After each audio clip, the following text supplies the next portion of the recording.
Merci à Yanis, grâce à qui, par le simple fait de m'avoir reconnu dans la rue, mes amis me prennent maintenant pour une sorte de célébrité. Bah oui, avec mes 4437 abonnés à l'heure où je vous parle, il commence à devenir de plus en plus dur de faire ses courses, de prendre un café, etc. sans se faire alpaguer. Bon, je plaisante, bien évidemment. Bon courage à toi pour tes euros.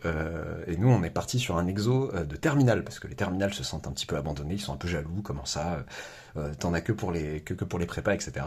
Bon, on va regarder un petit peu un bout du sujet zéro et on va essayer d'en faire un «Où est l'arnaque?». Bon, pour le concept, je vous invite à lire en description de la vidéo ou consulter les vidéos précédentes où le concept est bien rappelé au début. Soit x et y, deux variables aléatoires indépendantes admettant une espérance et une variance, telles que espérance de x égale 1,3, espérance de y égale 6, variance de x égale 0,57, variance de y égale 1,5.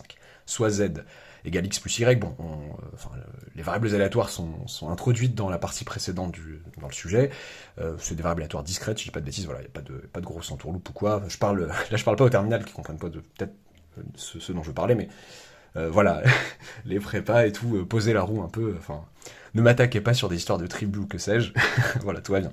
Alors, calculer l'espérance et la variance de z, petit 2 soit n appartenant à n étoiles, soit z1, z2 jusqu'à zn, n variables aléatoires indépendantes de même loi que z, le sujet dit identique à z, j'aime pas trop cette formulation, même si bon, voilà, j'admets qu'elle existe. Elle peut prêter à confusion pour de jeunes élèves, on va dire, soit mn égale z1 plus z2 plus zn sur n, autrement dit 1 sur n fois la somme pour k allant de 1 à n des zk.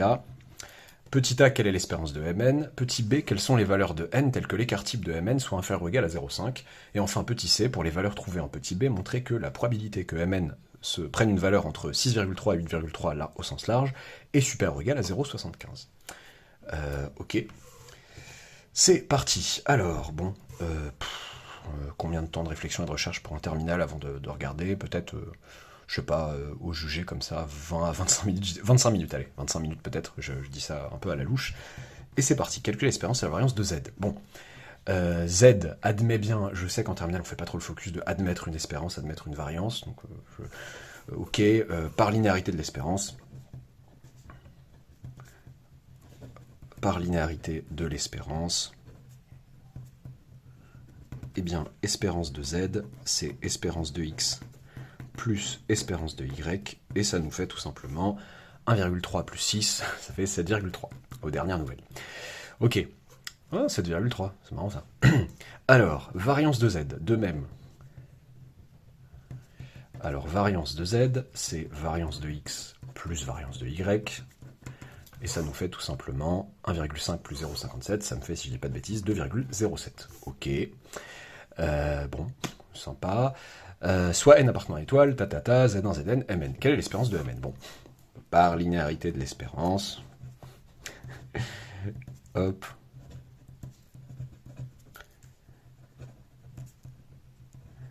Eh bien, espérance de mn. Donc l'espérance de tout ça, ça fait 1 sur n constante fois la somme des espérances, donc somme pour k allant de 1 à n des espérances de zk, si vous voulez l'écrire de manière éclatée, entre guillemets, vous pouvez dire espérance de z1 plus espérance de z2 jusqu'à espérance de zn, ok, mais les espérances de zk, puisque nous savons que les z1 jusqu'à zn suivent la même loi que z, bah, donc elles ont la même espérance que z, ça fait 1 sur n fois la somme pour k allant de 1 à n de espérance de z, ça fait espérance de z, plus etc. Répété n fois, donc ça fait n espérance de z, le tout divisé par n. Ça fait donc espérance de z, donc je mets un n si vous voulez, là, n sur n. Alors, dans le cours, je pense que certains ont une formule immédiate pour dire que l'espérance de ça, c'est l'espérance de z. Donc, si vous l'avez, donc vous pouvez la sortir immédiatement. Ça me fait donc, eh bien, tout simplement 7,3. Ok. Quelles sont les valeurs de n telles que l'écart type de mn soit inférieur ou égal à 0,5? On veut les valeurs de n appartenant à n étoiles, telles que, donc l'écart type, ce n'est autre que la racine carrée de la variance de mn. Mn admet bien une variance, ok, bon. Ce sont des variables aléatoires, même finies, ici, dans notre cas, nous, si on veut parler comme ça. On voit les valeurs de n appartenant à n étoile, telles que la racine carrée de variance de mn soit inférieur ou égal à 0,5. Ce qui équivaut à dire, par croissance stricte croissance de carré sur R+, ça équivaut à dire que la variance de Mn est inférieure ou égale à 0,25. Ok. La variance de Mn. Qu'est-ce que c'est? Variance de Mn, donc c'est la variance de 1 sur n fois la somme pour k allant de 1 à n des zk. C'est donc 1 sur n carré fois la variance de la somme des zk, et la variance de la somme, c'est la somme des variances. Ben ça c'est cool. Variance de zk, bon, c'est la variance de z. Je me retrouve encore une fois avec n fois la variance de z dans cette somme, en fait. Je me retrouve avec variance de z divisé par n. Ce qui me fait donc, la variance de z, je l'ai oublié. Elle était où? Elle est là, 2,07 divisé par n. Ok, on veut donc, eh bien, 2,07, pardonnez-moi, variance de Mn, ouais, 2,07 divisé par n, inférieur ou égal à 0,25, c'est-à-dire, donc, en multipliant par n strictement positif et en divisant par 0,5 strictement positif, de ce côté-là ou de l'autre, ou alors en inversant, c'est comme vous voulez, c'est-à-dire que n supérieur ou égal à 2,07 sur 0,25, donc sur 0,25 c'est x4, puisque 0,25 c'est un quart, n supérieur à 2,07 fois 4, ça nous fait 4 fois 7, 28, 8,28. Donc on veut que n soit supérieur ou égal à 0,28, cela est vérifié. Si et seulement si n est supérieur ou égal à 9, du coup. Les entiers supérieurs ou égaux à 8,28, ce sont en fait les entiers à partir de 9. Quelles sont les valeurs de n telles que machin? On est OK.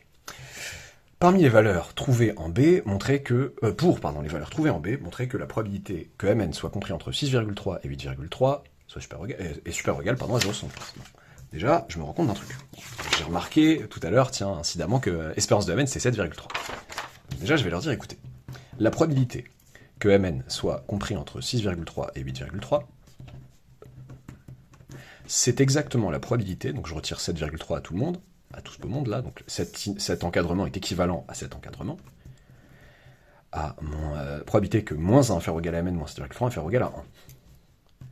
C'est égal à la probabilité que valeur absolue de Mn moins 7,3 est inférieur ou égal à 1. Puisque la probabilité qu'un nombre soit compris entre moins 1 et 1, c'est la probabilité que ce nombre soit inférieur ou égal à 1. 1, mais 7,3, donc on a dit que c'était l'espérance de Mn. Ok. Moi je connais une inégalité sympathique, assez emblématique, assez classique, vous voyez en fin d'année, mais le signe est dans le mauvais sens. Là j'ai envie de dire 1 moins, ma phrase a aucun sens en français, 1 moins la probabilité que valeur absolue de Mn moins espérance de Mn soit du coup, dans le bon sens, supérieur ou égal à 1. Ok. C'est égal donc... c'est égal, est-ce que je veux que ce soit égal? Non, je veux que ce soit supérieur ou égal. Valeur absolue. Donc, d'après l'inégalité de bien-aimé Tchebychev, flemme de me tromper, l'égalité, bon, voilà, l'égalité de bien-aimé Tchebychev, alors, Mn admettant bien une variance, je ne sais pas si souvent en terminale, on vous demande de justifier l'existence d'une variance, mais elle admet bien une variance ici. Alors, la probabilité que valeur absolue de Mn moins espérance de Mn supérieur ou égal à 1 est inférieur ou égal à la variance de Mn sur 1 au carré. C'est-à-dire, donc comme on sait que la variance de Mn ici, alors attendez, variance de Mn dans les valeurs, pour les valeurs de B, la variance de Mn est inférieure à 0,25, ce qui est inférieur à 0,25. Ok, bah c'est parfait ça. Donc 1 moins, donc moins ça, si on veut, ça va être en changeant le sens de l'égalité multipliant par moins 1, ça fait supérieur ou égal à moins 0,25, et 1 moins ça va être supérieur à 1 moins 0,25, donc à 0,75. Supérieur à 0,75 IE, c'est-à-dire que P de valeur absolue de Mn moins espérance de Mn, oui j'aurais pu prendre le truc initial quoi, probabilité que 6,3 inférieur ou égal à Mn inférieur ou égal à 7,3 à 8,3 est supérieur ou égal à 0,75. Plus de 3 chances sur 4, enfin on a au moins 3 chances sur 4 que Mn se retrouve entre ça et ça. Ok, bon, bah j'ai trouvé ça assez honnête comme rédaction. Qu'est-ce qui se passe? Qu'est-ce que vous pouvez me reprocher? Les terminales et les autres. Bon. Ça commence, j'essaye de maquiller un peu mon crime, en commençant déjà par, de même, comment ça, de même, comme X et Y sont indépendantes, il n'est pas toujours vrai que la variance de la somme, c'est la somme des variances, hein. Très important de nous parler de l'indépendance ici. Bon, pour les fâcheux, indépendantes, les terminales, ils vont pas, encore une fois, je parle aux terminales et aux autres aussi, et ceux d'après. Indépendantes, c'est sous-entendu mutuellement indépendantes, voilà, pour que ce soit bien clair. Et du coup, ici, pareil, si on veut parler de donc l'espérance, tout va bien, pour la variance, ça, c'est l'indépendance des ZK qui me le permet. A priori, j'ai pas dit de bêtises à part ça, ici en tout cas. Là, c'est nickel. D'accord. Tac. L'inégalité de binomie chef. Donc, alors là, je commets une arnaque, mais j'en veux, j'en veux aux corrections officielles et aux éléments de correction officiels sur lesquels j'ai pu tomber. Je trouve que c'est n'importe quoi. Après, voilà, on pourra en discuter. Moi, j'ai fait n'importe quoi ici. J'ai fait exprès de dire n'importe quoi. Donc là, la probabilité d'être inférieur ou égal à 1, c'est pas 1 moins la probabilité d'être supérieur ou égal à 1, c'est 1 moins la probabilité d'être supérieur strictement à 1. Le contraire d'être inférieur ou égal à 1, c'est strictement supérieur. C'est être strictement supérieur à 1. Ok.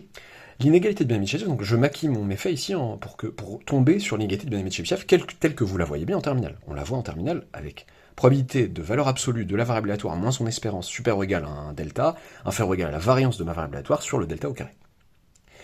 Ok, sauf que si je voulais être honnête avec mon strictement supérieur, la probabilité que valeur absolue de Mn moins espérance de Mn soit supérieure stricte à 1, soit strictement supérieure à 1, on pourrait, je vois sur les corrections, sur les éléments de correction officiels surtout, directement, inégalité de Binet-Chebyshev me dit que c'est inférieur ou égal à la variance de Mn sur 1 au carré. Ce n'est pas faux. Alors, c'est pas faux, c'est vrai. Mais là où je dis que c'est une arnaque, c'est que pour un élève de terminale qui lit la correction, il comprend pas. Enfin, normalement, l'inégalité de Binet-Chebyshev qu'il a vue en cours, elle lui dit que la probabilité d'être supérieure ou égale à 1, que la probabilité de valeur absolue de Mn moins espérance de Mn supérieure ou égale à ce delta est inférieure ou égale à la variance sur le delta au carré. Donc il pourrait se dire, mais attendez, c'est pas vraiment honnêtement l'inégalité de Binet-Chebyshev telle que je l'ai vue. Peut-être un corollaire à la rigueur. Mais je crois pas qu'on voit ça comme un corollaire.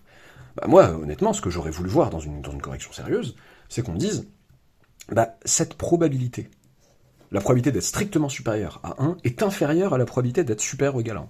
Parce qu'en fait, l'événement qui est là est inclus dans l'événement qui est là.